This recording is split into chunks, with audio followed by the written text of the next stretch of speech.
inception. Anyway, morning. Well, morning where I'm at, morning or afternoon wherever you are. Hey. So I just titled this one Another Skip because I know that there are people who literally only have my notifications turned on so that they can see when's the next time I talk about their fave so they can talk shit about me. This one's another skip for you. I'm not even going to say the name. I'm not going to mention any updates. Nothing. All I'm going to say is this. Uh, I have thoughts that are my own, and I feel like everything I've said is fair, but I'm still not going to talk about it. But that's okay. No, I'm here to talk about something completely different, like having nothing to do with said name. I'm actually here to talk about an experience I just had in a convenience store. So this morning I had a lot of errands to run before I go to work. I needed to check up on a storage unit. I needed to check up on uh, billing for something, so I had to go inside the business to check on some billing. And then I decided to stop by a convenience store because I needed gas. And I was standing at the like auto checkout at the convenience store, and there's music playing in the background, but I'm not paying attention because I'm doing like the auto checkout, so I'm making sure I punch in my PIN, my rewards numbers, all that kind of stuff.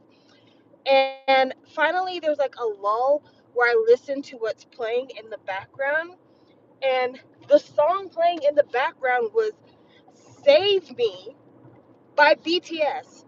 And I'm not shocked to hear BTS in stores and stuff like that, but I'm used to hearing Dynamite in stores. I'm even used to hearing maybe like Butter, stuff like that. I've heard Dope in public once or twice. Save Me, on the other hand, is not a song that I ever thought would be on anybody's register for like the store playlist, but it was. It was almost as shocking to me as the time I heard IU in Walmart. That was the most shocking. I remember hearing IU in the Walmart and thinking, whose kid got a hold of the playlist? Because I don't think that a middle-aged executive at Walmart was like, you know what would work for a shopping experience? IU. So anyway, I was listening to Save Me playing in the background, and two things came to mind. Number one, how much I loved that album. Like, when I think about how much I loved that album, Forever Young, I believe is the name of the album, I'm like, that was probably peak BTS for me. Real talk. Like, I don't get me wrong, the Map of the Soul series is not bad at all. I'm not talking shit about the Map of the Soul series, and I'm not saying that old BTS is somehow better than new BTS, because if we're very honest, the very first like single EP thing that BTS put out, it was all right, but there's nothing on there that would make you think these guys are going to be international superstars. It was just more like, oh, this is a cool little thing, kind of reminds me of Block B. This is nice, right? But there's something about the Young Forever moments that I'm just like, this, everything worked here. Everything worked here. Greatest moments in life, put together, repackaged. The repackaged songs were all super valid and wonderful. Like, it just, it's one of my favorite moments in K-pop, especially because there was a lot going on in terms of the collecting community at that time that was very super valid and wonderful. And so anytime I think about that particular moment, I'm like, this was great. This was really great. I know other people are like, You'll Never Walk Alone is their thing. I get that. This was my favorite. Anyway, so I was thinking about that. Then the second thing I was thinking about was, you know what I really think they ought to do? I think they ought to take like that, like a greatest hits, like BTS greatest hits, but like all the Korean songs, they should do them in other languages, not just English, other languages. Like, if it's a song that they've never done in Japanese, do that. Or like if there's a song that they think that they could tackle doing it in Thai, do that. Or what I think would be even better is if they had a Hybe family album where different groups within Hybe covered other group songs and put out that album. I think that would be really great, especially because like TXT and Hyphen have done some covers for Spotify recently that I really, really enjoyed. So yeah, I think like a covers album, but it's like an in-house covers album would be really cool. As it stands, I feel like once BTS gets out the military, I really want to see a Hybe label tour. I think we can make that happen. I don't see what the problem would be if we just had like a tour where it's like BTS, ENHYPEN, TXT, East Seraphim, New Jeans, Illit. Is that how you say the new girl group name? I don't know. And then Fromis Nine, just all of them on a tour. Split that shit in half, and maybe 17 headline one and BTS headline another. But no one goes on group tours. And I get it, because if you can have TXT go on tour and people fight for $4,000 seats, why would you do a combo tour, right? But this is my thought pattern. So follow me here, if you will. A lot of people have been talking shit about the fact that East Seraphim did not have the most successful Coachella set. I didn't watch it. I've just been hearing what people have had to say. Personally, I think that people have been kind of cruel to East Seraphim, because if we're really honest with ourselves, the people who are hollering about, oh my gosh, they can't sing live, they should be ashamed of themselves, Hybe needs to start investing in vocal coaches. If we're being honest with ourselves, vocals is like the least important thing when it comes to developing an idol. Vocals matter when it comes to music, I think. I think somebody should have a vocal talent. But when it comes to creating an idol, it matters what label you're on. It matters how you look. It matters how old you are. It matters whether you're Korean or if you're a foreign idol. There's so many extraneous things that matter more than your singing talent or even your dancing talent. It matters whether or not your body line is a certain way, because you're expected to be a model as well. It matters your facial features, because you need to be able to have the kind of face that promotes the latest beauty standard. So for anyone to have the argument that, oh my gosh, Hybe should be so ashamed because these girls can't sing live, they can't do a set. Bitch, no one cares. No one's buying the album that has been thoroughly produced because they are so excited about live vocals. No, no. People pay for idols for the fantasy. That's just it. And so to have any argument on the other side of it is bullshit. It really is bullshit. And I'm not gonna pick on these girls, especially because one of the members is a kid. I'm not gonna pick on a kid because they had a bad night. Get the fuck out of here. But I say all that to say, if you want East Seraphim and maybe New Jeans and some of these other groups to like be better live performers, they need experience on the tour circuit. Put together a group tour. Hell, put together just a for the ladies tour where it's just nothing but like some of the lesser guy groups. Like if it's just ENHYPEN and I don't know what other smaller boy bands they have on Hybe, because I feel like 17 and TXT are doing pretty good. But if it was just like ENHYPEN and maybe some other smaller boy group, Boys Next Door, aren't they on one of the Hybe subsidiaries? Yeah. ENHYPEN and Boys Next Door. If you did like a small tour with them where they're kind of not tiny fan bases, but smaller than the other fan bases, could get together, buy some tickets, they can get a little touring experience. That'd be great. If East Seraphim, New Jeans, and Illit were to get together and do a tour, people would really enjoy that. People would pay money for that. And I think it's a way to give them the kind of experience that they don't get with the kind of activities they do. Because when you think about the kind of activities that Hybe artists do, it is appearing on music shows, appearing in interviews, television, variety, putting out the record, and then doing like modeling.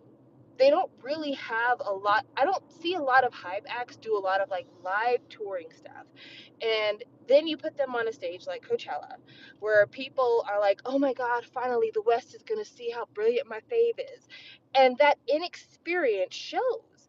So, in my personal opinion, I think having a group tour would really help with people getting the experience they need in order to be able to hone themselves into these forever idols that they can be. Not for nothing. People talk about second gen vocals the way they do because in second gen, you couldn't just live off of variety, off of the music shows, off of the endorsements. You had to do live, especially like if you were an SM idol, you made no money off those albums. When you look at the SM breakdown about how people were paid, SM artists have never made money off the album sales. Even when the sales were big, they made their money off of the tour, off of the advertising. off of the appearances. And so they learned to be the kind of live performers they are because they had to be able to carry a tour so people would come back the next time they had a tour and buy the tickets. They had to be known as live legends for the most part. And so because of that, I really think that that is a way that Hype can maybe combat some of these vocal issues that people have with live performances by just giving people more opportunities to be live, more opportunities to discover what their onstage persona is. But that's the thing, though, that is really hard about our current cultural context when it comes to being an idol. There was a time when being an idol was not as online. And while a lot of people will say it shouldn't make a difference whether it's online or on television, it should be the same, that's not true. It's just like the difference between listening to music through headphones versus listening through music on a speaker, hey Anthony, versus listening to a concert, right? Each of those environments has a different vibe. A concert vibe, it's not really about how clear the articulation is. It's about what's going on in the stage. What are the sound qualities in the stadium that I'm in or the arena that I'm in? All of those things contribute to the sound, and you have a different expectation from concert sound versus the sound on a CD. Same thing when you're listening to it in the car versus listening to your headphones. There's a lot of little things you'll pick up when you're listening to the headphones because it's a more intimate environment. Well, social media is the same way. When you're interacting with idols in a social media environment, you're talking about a much smaller, intimate, a place where every little nuance can be examined, every frame is freezed, everything can be made better in terms of filtering, editing, all this stuff. But a live performance, it's happening right then. Everything is a go. It is instant and it's a big environment and it's not intimate and gestures have to be bigger. Things have to be made broader in order to reach the back of the house. So because of that, I think one of the things we're not training idols to do because of how social media focused the idol business has become, we're not teaching them how to reach the back of the house. And that's something that the only way you can get it is one, you have to be trained in it so that when the opportunity comes, you can show what you learned. But two, you have to continue to do that work. You have to continue to practice the art in order to be somebody where the nosebleeds feel like they got their money's worth. I went to Beyonce last summer in August, and I had good seats. I didn't have great seats, but I had good seats. I had what I guess somebody would call P3 seats if we're talking on a P. P1 would be like the floor, P2 would be right outside the floor in the first row of seats, and then P3 would be a little bit up, but not the nosebleeds, not 4 and 5. And I remember feeling like I was getting a great show, even though I would have to use my camera to zoom in to see Beyonce herself, but because of the way her screens were, because of the amount of activity on the stage, everything else, it made me feel like, okay, I'm actually getting a pretty big show here, and I'm seeing a lot for what I paid for. Whereas I've been to other concerts where I felt like if you aren't somebody who got decent seats, this is not fun. Quiet as it's kept. Mariah Carey is wonderful live in terms of her vocal quality. Like she sounds like the record. She's really, really good. And beautiful gowns, beautiful costumes she's wearing. The set list itself, great set list. I was super happy with the set list. But Mariah Carey does a very intimate performance, which is the reason I saw her at an arena instead of a stadium. And the video quality was garbage. It really, really was. The video quality on like the large screens was so poor. Whoever was manning the camera did a horrible job. Um, and I saw both Mariah Carey and Madonna in the exact same venue. I saw them both at the Ball Arena, where I've also seen Ariana Grande. So I've actually been to the Ball Arena here in Denver 3 different times. And when I went to the Ball Arena to see Ariana Grande, I remember thinking, wow, I really like this setup. I really like the camera. I remember Normani was one of her opening acts, and I really, really liked it, right? And then I went to go see Mariah, and Mariah doesn't move. Just point of fact, Mariah, every step she takes, someone has to hold her arm while she goes from one end of the stage to the other. Mariah's not a stage drifter at all. She is a pillar on the stage, and then she's giving you, of course, her throat, her chest, everything else.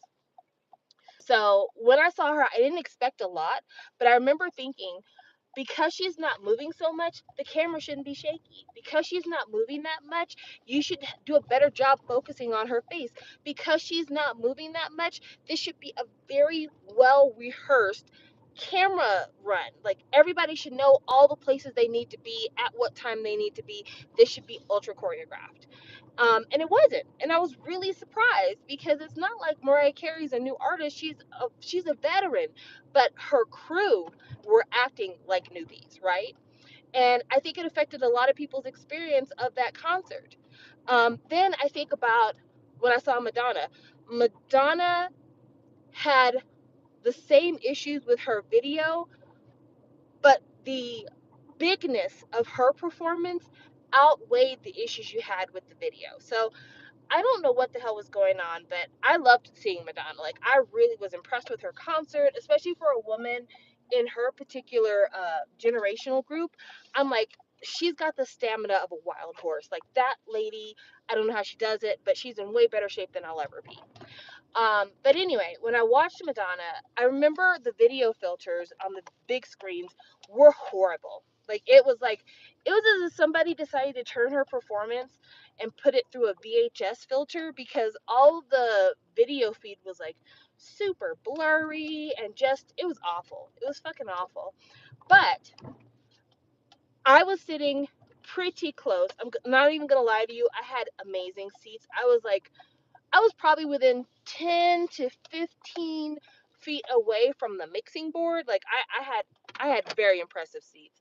But anyway, Madonna swings over the crowd. So if you're up in the nosebleeds, at some point she was swinging towards you. On the stage was filled with props. The stage was filled with dancers. There was stuff going on all over the place. Like, I remember thinking when I was sitting in her concert, I'm so glad I don't have pit seats, because the people in the pit were not getting near the show the people in the stands were getting. And so that's why I feel like it matters that people learn how to do both versions of performance. You have to learn how to do that very intimate, made for your headphones, made for your cell phone type of performance. But you also have to know how to make that performance that makes the people in the back of the house feel like they got their money's worth. And I feel like that's an art that's lost. And also, not for nothing, most of the distribution deals that K-pop idols have, they make more money on tour than they do with records. And so for Hive not to offer these idols more opportunities to get out there and perform and make that live money, they're actually depriving these people of an income, because yeah, that's where the money is. The money is in the concert tickets. The money's in the performance. Even after you deduct cost, if you're TXT and people are paying $2,000-$3,000 for your ticket, and maybe per seat it costs you $50 to do the sound check and the roadies and the instruments and the graphics guy and the setups and the dancers. Once you average it out, $50 per person, but the cheapest tickets to your concert might be $250, you've already made 200 ahead, bare minimum, not even including the people in the pit. And so, yeah, if you're going to continue to command those kind of prices, your live show needs to be amazing. And that's where the investment needs to be at. That's what makes it for a lifetime. Because honestly, one of the things that, I don't know if it's the same in Korea as it is in the United States, because I only live in America, so I don't know what's going on everywhere else. But one of the things that is a big part of like music conversation, especially music criticism in the United States, is that somewhere around Taylor Swift's Red album, the monoculture disappeared. In fact, a lot of musical critics have said you can tell that the monoculture disappeared when Katy Perry fell off, because at the time that Katy Perry was becoming her most popular, around the California Girls era, stuff like that, that was when people still really relied on like MTV and the radio and all these other traditional media aspects to tell the public who's the most popular person in the room. Well, once everything started going social media, that's when you started to have people like Billie Eilish and a lot of these other artists who don't do the big art the way that people used to do. In fact, they even say that you can tell how much the culture has changed because of cell phones and headphones because of the way that artist voices sound. So if you go back to like the 90s, if you go back to early Beyonce, hell, if you go to Katy Perry specifically, people used to have a lot more chest voice. People used to have to do a lot more singing from the diaphragm. People used to do a lot bigger notes. People used to have a lot fuller vocals. Now, everyone and their grandmother can kind of sing because the vocals have become breathy. The vocals have become lighter. The vocals don't have as much heft as they used to when Celine Dion had to be on the radio. And that's because in headsets, all the sound is more intimate. So you don't want some lady hollering in your ear, giving you a long, broad note. Instead, you're looking for somebody who coos in your ear. You're looking for somebody who is kind of, whispery and light and who kind of plays with the production aspects of the song. That's the reason why Hype Girls sound so good on albums because they are singing in a format that plays great for solo listening. And then doing a 2 minute song, the reason why you're doing a 2 minute song is because nowadays, if the best part of the song is the 30 seconds you hear on TikTok, most people aren't going to want to hear 6 times that amount. They're going to want to hear the best part of the song, maybe done 2 or 3 times, and then a little bit of filler to tie it all together to make it a song, and then that's it. You're not going to get any more. So, the way that people consume media has affected the music that we get and the way music is done now. And so, anyone who was a fan of like the EXOs of the world, or a fan of the TVXQs, DBSKs of the world, anyone who was a fan of the girls' generation, if you were a fan of even fucking the Wonder Girls, you're never going to get that out of the newest generation of idols because the environment has changed and that's not what the consumer is asking for anymore. There's this movie that has Matthew McConaughey in it. I don't remember the name of the movie. I think it's called Dazed and Confused, where he's like, the best thing about high school girls is I keep getting older and they stay the same age. It's a sleazy quote, and I'm sure I'm saying it wrong, but I've got the spirit of it. Anyway, the same can be said about being an idol. No matter how old the original fan gets, for the most part, the industry keeps the idol the same age because they're always anticipating that a new young person is going to enter the space. They're always anticipating that the child's going to wake up one day, a teenager, and decide who they like and who they're willing to spend their excess of income for.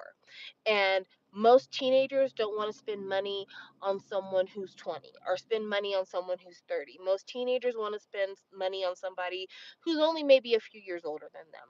And so, because a lot of it is focused on trying to get teen disposable income, because most adults have obligations like rent that cause us not to spend our money on a lot of extra stuff, then that's where the tastes go. That's where things are marketed. That's what the new media is made for. I've been shocked at how much I enjoy Kiss of Life. And I'm shocked about enjoying Kiss of Life as much as I do because it's been a long time since I felt like there's been a newer generation idol group that has music that was made for someone my age. For someone who appreciates an older style of musical production, an older style of vocal delivery. And so because of that, I felt like they're an anomaly. Like they're in their own class, no one's doing what they do. Meanwhile, people saying that New Jeans birthed the sound because Magnetic sounds like a New Jeans song and all that stuff. It's not necessarily that New Jeans birthed the sound. They may have been one of the first in Korea to do that kind of sound, that kind of UK garage-esque sound. Honestly, Pink Panthers could be responsible for the birth of that sound being super prominent in K-pop. If we're honest with ourselves, the Boys a Liar is responsible for New Jeans sound. If we're honest with ourselves, but I say all that to say having that sound of vocal become the trend in K-pop is because it is the trend in music. It's not just Pink Panthers who's delivering breathy vocals. It is Sabrina Carpenter's new song Espresso. It is it's listening to all the young girls. Honestly, I just heard a Tinashe song called Nasty, which to me sonically was so fun. Like, I don't know if you guys have had a chance to listen to the I've been a nasty girl. R- Tinashe is nasty. If you want to listen to something after this, because you're like, I could use a music recommendation, Tinashe is nasty. Listen to it. Anyway, it has this really cool kind of thumping synthesizer bass in it that I really, really like. But the vocal on top of it, pure like young teen girl type of sound, even though Tinashe is probably well into her 30s at this point. But Tinashe's always had that sound. From the very beginning of Tinashe's career, she's always had that sound. And I remember people saying that the K-pop girls really come from a lineage of artists like Tinashe, where the vocals were okay. There were nothing to write home about. But the vocals matched this kind of young, carefree, danceable sound, and that the visuals and the media art around this sound is what sold the sound. And that's what's happening in K-pop. And so, I'm an old head and I'm always going to like what I like, and I'm always going to be longing to hear a different kind of thing because it's what I was raised up on. It's what I'm used to, but I don't ever begrudge any of these younger girls for sounding the way they sound, because that's the sound of the market. That is the sound that the young people are listening to. And that's the reason why when you go on TikTok and you hear people sing covers of these songs, most people don't sound bad singing these songs if they're not tone deaf, because they're not hard songs to sing. They really aren't. What makes these songs is the production value. What makes these songs is the visual. It's the dance that goes with it. It's the clothing choices that go with it. And E Seraphim has all that. So to pick on them about their vocals, like, let's be real about what's really important in the current landscape. But yeah, that's how I feel. And I wanted to talk about that because I don't know, it sometimes gets my goat. Like, I have a lot of friends who really embrace older K-pop and kind of continually compare new K-pop to older K-pop as if the past is somehow better. But that's the thing. I think people give the past more credit than it's due because of our nostalgia glasses, and our nostalgia glasses have to do with the fact that our brains are actively dying. Like, I'm not even making that up. Our brains are actively dying. Our capacity to learn new information, our capacity to adapt to new things, the older you get, the more that capacity ends. And so we're past the period in time where the things that we're taking in are able to mold us. We can try to do our best to adapt, but we're never going to be shaped by new information once you get to a certain age, because at some point your brain has solidly decided who you are as a person, what your value system is, and it takes a lot for you to go against how you were raised, where you were raised, and what you've learned up until adulthood. There's just a certain point where your mind is set, and that information becomes the default information. And that's why when people get like brain injuries when they're older, they'll often talk about how people will revert to a younger version of themselves.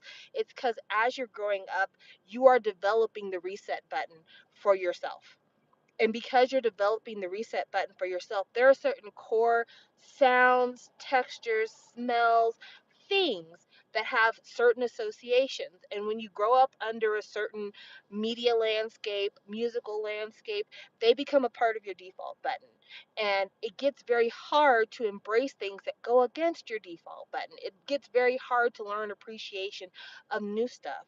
And so, because I know that about myself and I know that about a lot of other older people, I don't ever begrudge somebody saying, I prefer this old style of music, because honestly, it's what their brains can handle. Honestly, it's what they're capable of synthesizing and appreciating as an item.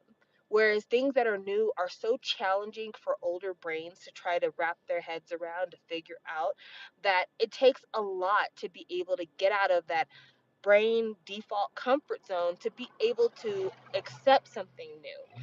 And there was a while there where I didn't realize that about myself, and especially when it came to like NCT and noise music, I was like, this is garbage, this is trash. I don't understand why people like this shit. I'm never gonna embrace this shit. Blah blah blah blah. And then one day, I think I was sitting with my mom, and she was talking about something, and I remember thinking, ooh, you sure do sound old. And then I was thinking more and more about like, why does she sound old? Why is her opinion about said music or anything else, why is it that she seems old fashioned to me, but then I seem old fashioned to my daughter? And then I realized it's because I've hit the default button in terms of my mind and things being able to change. And me hating on noise music or anything like that, that's because I'm old. It's because I'm old. Whereas if I was really real about like the quality of things, I'm never going to have a young brain again.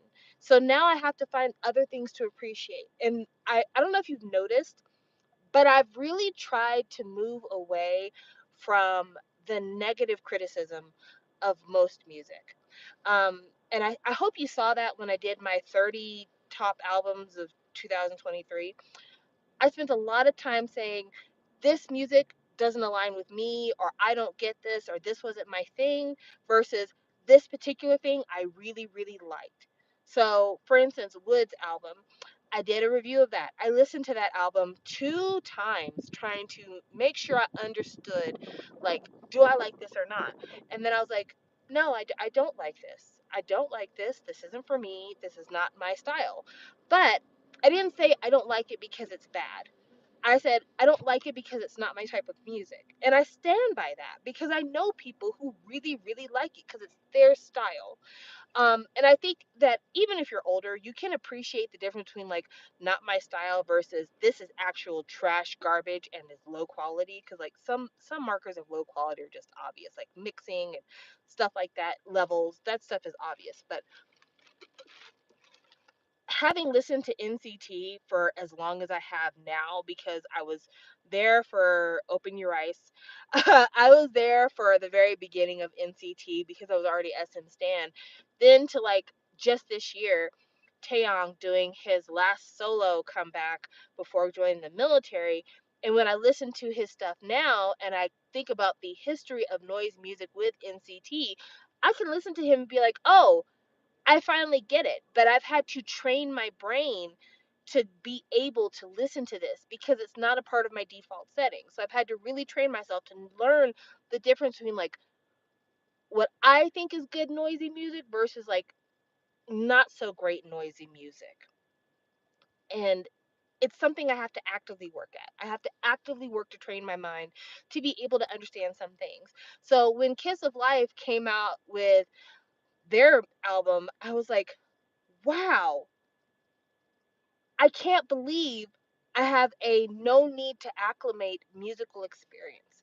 I can't believe I can put on Kiss of Life and I don't have to think or train my ear to hear this. Instead, I can just listen. I'm just allowed to be a consumer and just enjoy. And that was a startling experience for me. So I don't know. I just think that there's ways to merge all the arts in terms of making something that broad spectrum works, but we're no longer in a time where older people determine the cultural zeitgeist anymore. We're no longer in a time where everyone's receiving the same kind of media, and we're no longer in a time where everyone's getting trained up to be able to perform on these set media outlets. Because girls generation, when they were trained by SM, they were trained to do television and they were trained to do live performances. They weren't trained on how to be on Instagram or how to be on Twitter because that didn't matter at the time. People train for what they believe are the money makers nowadays, so people are TikTok trained, and people are, as young idols, taught how to edit TikToks and how to explore TikToks, and they're starting to get trained on, media political savvy. But I say all that to say that just you have to make concessions because things are different now. Things are different now, and you have to accept that they'll always be different. Ash is right. With time changing, art will quickly follow. Mm. But that's all I have for you guys. Like I said, I would go talk about the thing that people want me to talk about because I'm just not even interested anymore. Like, honestly, I'm not interested anymore in talking about it. I'm waiting to see what happens. At this point, I'm just waiting to see what's going to happen, who's going to come out with what, how things are going to sound, how things are going to look, how things are going to progress. I'm in a waiting slash wait and see game at this point. But I appreciate everyone's patience with me. I appreciate you sitting in on this particular live stream. I think this was fun. And sorry about how shaky the camera was, but I live in Colorado, and I will tell you one of the things I hate the most about Colorado: the streets. The streets in Colorado are some of the worst streets I've ever driven on in my entire life. And I lived in Texas for a number of years. I lived on like two ends of Texas. Like, I lived on the west part of Texas and the east part of Texas. I've driven through Louisiana. I have driven through Utah. I've driven through a lot of states because I love to get in my car and drive. This is one of my favorite things ever. And Colorado has a lot of road problems. Like, they use really harsh chemicals to de-ice the streets here in Colorado. The asphalt here in Colorado is a really poor, shitty quality, and there's constantly huge potholes in Colorado. Like, take out your tire-sized potholes, and they're not just wide; they're deep.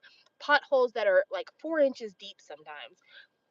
And so when you're driving on a street, if the street is a smaller street or a street that's not like maintained by the city, if it's like a back road street that's not like super important, or a neighborhood street, man, you're just bump, bump, bump, bump, bump, bump, bump, because there's fucking potholes everywhere. It's really, really bad. So thank you for your patience while I was doing this drive. And I'm glad I got a chance to talk to you. So I'll talk to you later. Bye.